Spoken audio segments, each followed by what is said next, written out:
사랑하는 성도님들, 포레스트 검프라는 영화를 혹시 아십니까? 사실 굉장히 좀 오래된 영화죠. 벌써 이제 30년이 되어가는 영화인데 90년대 중반에 나왔던 영화입니다. 영화 자체는 아주 굉장히 잘 만든 영화예요. 또 재밌는 영화고, 포레스트라는 한 명의 사람이 쭉 살아가면서 미국의 현대사를 이제 쭉 훑는 그런 방식으로 이제 만들었던 영화입니다. 그래서 이제 당시 개봉됐을 때 화제도 많이 되었고, 많은 사람들, 특히 미국에서 이제 많은 사람들이 그 영화를 봤습니다. 굉장히 재밌고 잘 만든 영화여서 혹시 안 보신 분들이 계신다면 한 번쯤 또 보실 만한 이 추석 연휴의 끝자락, 사실 추석 연휴는 끝나긴 했지만 그래도 이 끝자락에 한 번 더 보시는 것도 굉장히 시간을 잘 활용하는 방법이지 않을까 싶습니다. 그런데 이 영화에서 아주 재밌는 장면이 나옵니다. 이 영화에서 주인공인 포레스트가 하염없이 걷는 장면이 나옵니다. 원래 이제 달리기를 굉장히 잘하던 사람이었어요. 그런데 이제 어느 날 어떤 특정한 계기로 인해서, 모종의 계기로 인해서 그냥 달리기 시작합니다. 달려야겠다라는 마음을 먹더니 그냥 달리기 시작해서 쭉쭉 달리다가 주의 경계를 넘고 또 안의 경계를 넘고 그러면서 계속 걷는, 그래서 어느 정도까지 걷냐, 미국 전체를 횡단하는 그런 거기까지 걷게 됩니다. 근데 그렇게 해서 한쪽 끝까지 가니까 그걸로 성이 차지 않아서 또 반대쪽까지 걷고, 그렇게 해서 몇 번이나 완복하는 그런 모습을 보여줬습니다.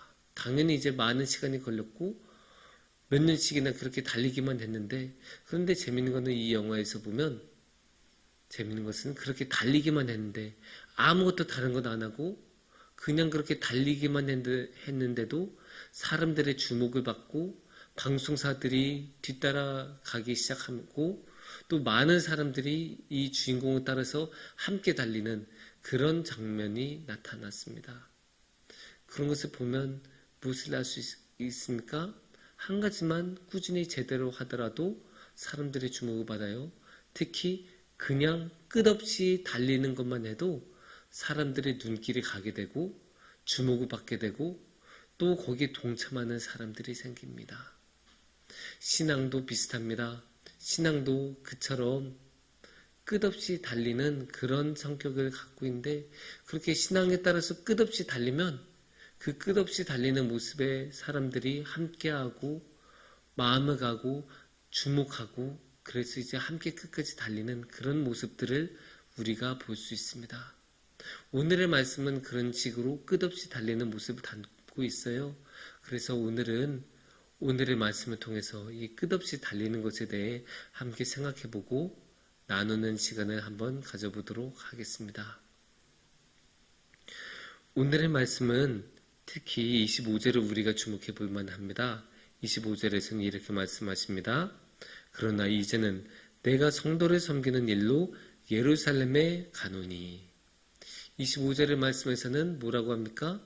예루살렘으로 가겠다고 사도 바울이 말하고 있어요. 목적지는 예루살렘이에요. 가는 이유는 성도님들을 섬기는 일이라고 하는데, 조금 더 우리가 정확한 상세한 이유를 찾을 수 있어요. 그 상세한 이유는 26절에 나옵니다. 26절에서는 뭐라고 하시냐면, 이는 마게도냐와 아가야 사람들이 예루살렘 성도 중 가난한 자들을 위하여 기쁘게 얼마를 연보하였음이라. 이게 무슨 말일까요? 연보했다는 것은 요즘 잘 안 쓰는 말이어서 좀 어색할 수 있는데, 쉽게 말하면 헌금했다는 거예요. 돈을 모으고 물질을 모으고 정성을 모았다는 뜻입니다. 그러면 이게 어떻게 될까요? 마게도냐와 아가야 사람들이 예루살렘 성도 중 가난한 자들을 위하여 연보하였습니다 라고 말하고 있잖아요. 그러니까 이게 사도 바울이 열심히 여기저기 전도하고 주님의 말씀을 전하면서 교회들이 생겼을 거 아니에요. 그래서 마게도니아 지방하고 아가야 지방에도 교회들이 생겼어요. 근데 그 교회들이 이렇게 생겼는데 오며 가며 소식을 들어보니까 예루살렘에 있는 교회에 기근도 나고 많은 어려움이 있어서 예루살렘 교회에 있는 그 가난한 자들이 많이 힘들다라는 소식이 이 마게도냐와 아가야 지방까지 전해진 거예요. 그러니까 이 사람들이 마게도니아와 아가야 지방에 사는 이 교인들이 마음이 어떻겠어요? 마음이 이제 굉장히 안 좋았죠. 또 이제 하나님의 말씀을 듣고 나면 항상 가난한 자들을 도와줘라. 그 지체들을 도와줘라. 형제들, 자매들 안에서 사랑을 나눠야 된다. 그런 말씀을 항상 듣고 또 공동체가 그렇게 살아가야 된다는 말씀을 듣고 나니까 예루살렘에 있는 우리 지체들이 힘들다라는 말을 들으니 마음이 힘든 거예요. 가만히 있을 수 없는 거예요. 그래서 안 되겠다. 우리가 조금씩 정성을 모아보자. 물질을 모아보자. 그래서 이제 각각의 교회에서 헌금을 하기 시작했던 거예요. 그런데 여기서 이제 한 가지 중요한 어려움에 봉착을 하죠. 그게 무엇입니까? 옛날에는 지금처럼 그냥 계좌 이렇게 해서 송금할 수 있는 그런 시대가 아니었잖아요. 이렇게 모은 헌금을 이 마게도니아와 아가야 지방에서 예루살렘까지 가는 길도 꽤나 먼 거리인데 이 먼 거리를 어떻게 그냥 지금처럼 계좌 송금할 수 있는 것도 아닌데 어떻게 합니까? 헌금은 모았고 그런데 당장 전달하기는 힘들고 그러면 어떻게 합니까? 누군가 이 돈을 가지고 전해줘야 되지 않겠습니까? 직접 보낼 수 있는 수단이 없는데 그럼 어떻게 하겠습니까? 누군가 사람이 가서 그 돈을 보내줘야겠죠. 그 돈을 전달해 줘야겠죠. 그 역할을 누가 맡게 되었습니까? 사도 바울이 맡게 된 거예요. 그래서 이렇게 가난한 자들을 위해서 연보했던 것을 가난한 자들을 위해서 헌금했던 그 귀한 헌금을 이제 사도 바울이 가지고 예루살렘으로 향하게 됐다. 그래서 25절에 예루살렘으로 간다라고 말씀을 하신 거예요. 그런데 이 헌금을 전한다는 일은 굉장히 중요한 일이에요. 이 헌금은 그냥 헌금한 게 아니에요. 그냥 우리가 가난한 자들이 있으니까 헌금하자 이런 것 아닙니다. 물론 그것도 이제 굉장히 귀한 일이죠. 우리가 전에도 산불 때문에 특별 헌금하고 또 탄자니아 때문에 우리가 특별 헌금하고 그런 식으로 여러 가지 특별 헌금을 하지 않았습니까? 그런 특별 헌금도 굉장히 귀하고 중요한 헌금인데 이 헌금은 조금 더 느낌이 달라요. 조금 더 성격이 특별해요. 그거는 무엇일까요? 이 시절만 해도 예루살렘 교회와 이방 교회들의 관계가 그렇게 끈끈하지 않았어요. 예루살렘의 교회도 예수님 앞에 헌신하게 된 지 그렇게 오래되지 않은 그런 시점이에요. 그러니까 예루살렘 교회 입장에서는 예루살렘 교회 밖에 있는 그런 다른 교회들을 그렇게 쉽게 신뢰할 수가 없는 상황이었어요. 어떻게 신뢰할 수 있겠어요? 직접 만난 것도 아니고 그분들이 정말로 참된 주님의 말씀을 가졌는지 확인도 제대로 되지 않는 그런 상황이잖아요. 요즘이야 우리가 어떤 교회 판단할 때 어떻게 쉽게 판단합니까? 우리 교단이면 그래도 마음을 어느 정도 놓고 그래도 이단으로 넘어가지는 않겠구나 라는 생각을 하면서 그 교회를 어느 정도 신뢰를 할 수가 있잖아요. 하지만 이 시절에는 그런 제도적인 정비가 안 되었던 시절이기 때문에 교단 같은 게 어디 있겠어요. 어떤 그 다른 그 교회가 마게도니아에 있는 교회가 아가야에 있는 교회가 이단적인 교회인지 아닌지를 어떻게 판단할 수 있겠어요. 그러니까 예루살렘 교회의 입장에서는 예루살렘 밖에 있는 교회들을 그렇게 쉽게 믿고 신뢰할 수가 없는 상황이에요. 그런 상황에서 바울이 헌금을 가지고 예루살렘 교회에 가서 만약에 그 예루살렘 교회가 이 귀한 헌금을 받는다면 그것은 어떤 뜻이 되겠습니까? 예루살렘 교회가 이 마게도니아와 아가야에 있는 교회들을 인정해 준다는 뜻이에요. 인정하고 그래 너희들도 우리와 같은 예수님을 믿는 교회지 그렇게 함께 납득하고 수긍하고 수용하고 그래서 큰 하나의 교회로 인정을 받는 사건이 되는 거예요. 그리고 여기서 더 나아가서 그렇게 인정을 한다는 뜻은 무엇이 되겠습니까? 사도 바울이 사도로서 인정을 받는 거예요. 사도 바울이 그 열심히 피땀 흘리면서 그 피눈물을 흘리면서 전도했던 그 전도가 인정을 받는 거예요. 지금까지는 제대로 인정을 못 받았죠. 왜냐면 이미 예루살렘 교회는 12명의 제자들이 굳건하게 서 있는데 굳이 다른 사도를 또 인정할 필요가 없잖아요. 하지만 이렇게 마게도냐와 아가야의 교회들이 인정을 받고 그 헌금을 받아들여서 그 교회들이 인정을 받으면 그 교회들을 세운 그 교회들의 복음을 전했던 사도 바울 또한 인정을 받는 게 당연한 것 아니겠습니까? 그게 너무나 당연한 건데 그렇게 인정을 받게 되면 어떻게 되겠습니까? 사도 바울의 인생에 거대한 챕터 하나가 끝나는 거예요. 그렇게 피눈물을 흘리면서 피땀을 흘리면서 전했던 예수님의 말씀을 전했던 사도 바울의 인생이 어느 정도 이제 인정을 받는 거죠. 지금까지는 그냥 죽자 살자 말씀부터 전하고 3번의 전도 여행을 하면서 그 많은 피땀을 흘리면서 씨앗을 뿌렸는데 이제 그 씨앗이 열매를 맺고 그 열매가 인정을 받고 그래서 이제 어느 정도 사도 바울도 사도로서 인정을 받게 되는 그러한 하나의 삶의 챕터가 끝나는 거죠. 근데 이렇게 삶의 챕터가 끝나면 이제 어떻게 되겠어요? 좀 쉴만 하잖아요. 좀 쉬고 이제 다른 사람들에게 조언하고 고문 같은 역할을 하면서 더 이상 직접 나서지 않아도 되는 그런 상태로 나아가는 거예요. 우리가 회사 같은 데서도 그래요. 회사들이 임원진으로 올라가면 어떻게 돼요? 직접 현장에 나가는 경우 적어져요. 확인이 적어지고 현장 일을 그렇게 직접 안 해요.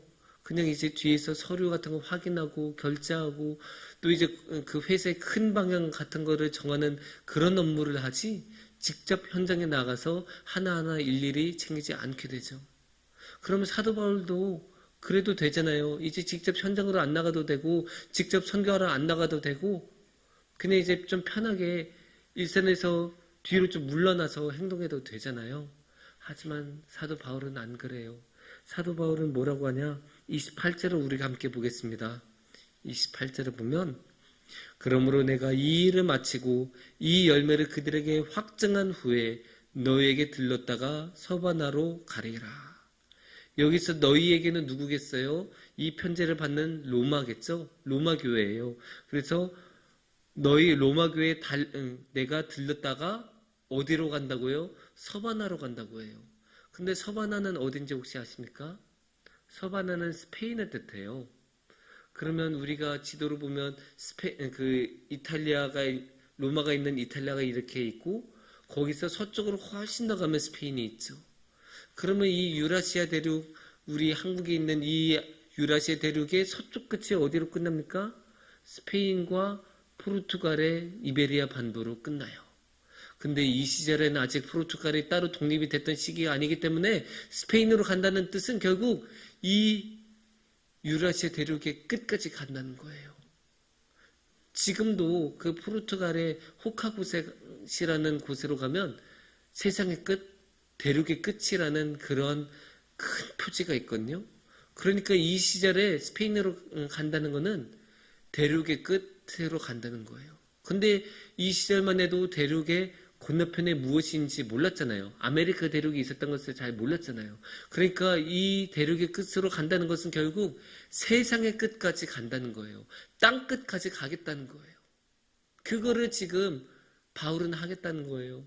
그렇게 많은 업적을 가진 바울, 그렇게 많은 공헌을 했던 바울, 마게도니아와 아가야 지방의 교회를 세우고 이제는 인정을 받고 사도로서 이제 조금 더 덜 일해도 되는 그런 바울은 아니야, 나는 땅 끝까지 갈 거야. 나는 끝없이 가고 내 생이 끝날 때까지 쉬지 않고 끝까지 갈 거야.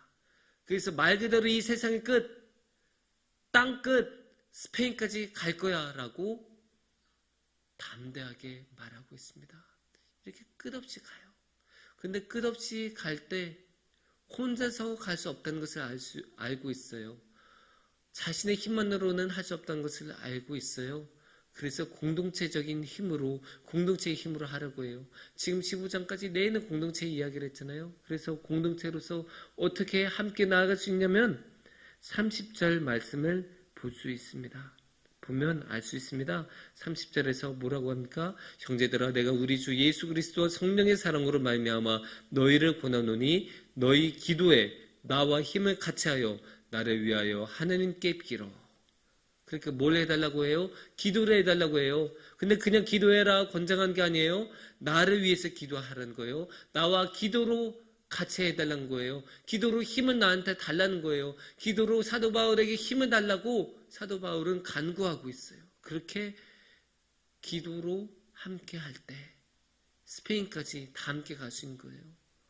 근데 사도 바울은 왜 그렇게 끝까지 가려고 하고 그렇게 힘들게 세상의 끝까지 가려고 하는 것일까요? 그것은 32절을 보면 알 수 있습니다. 32절을 보시면 나로 하나님의 뜻을 따라 기쁨으로 너희에게 나아가 너희와 함께 편히 쉬게 하라. 그러니까 하나님의 뜻 때문에 하는 거예요.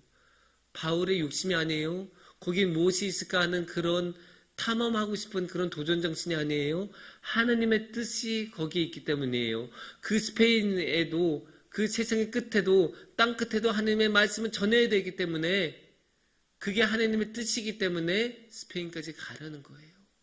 그렇게 하나님의 뜻을 전하려는 그 명령을 따르려는 바울의 모습을 우리가 봅니다. 그래서 사랑하는 성도님들, 우리도 이런 식으로 바울처럼 끝없이 갔으면 좋겠어요. 가는 것을 멈추지 않았으면 좋겠어요. 그래서 비록 세상의 끝까지 가야 되는 일이 있더라도 그렇게 끝까지 갔으면 좋겠어요. 왜냐? 거기에는 하나님의 뜻이 있기 때문이에요. 비록 우리가 직접 가지는 못하더라도 우리가 함께 기도하면서 나아갔으면 좋겠어요. 기도하면서 나아가고 하나님의 뜻을 이루는 우리 성도님들이 되시기를 축원합니다. 함께 기도하겠습니다.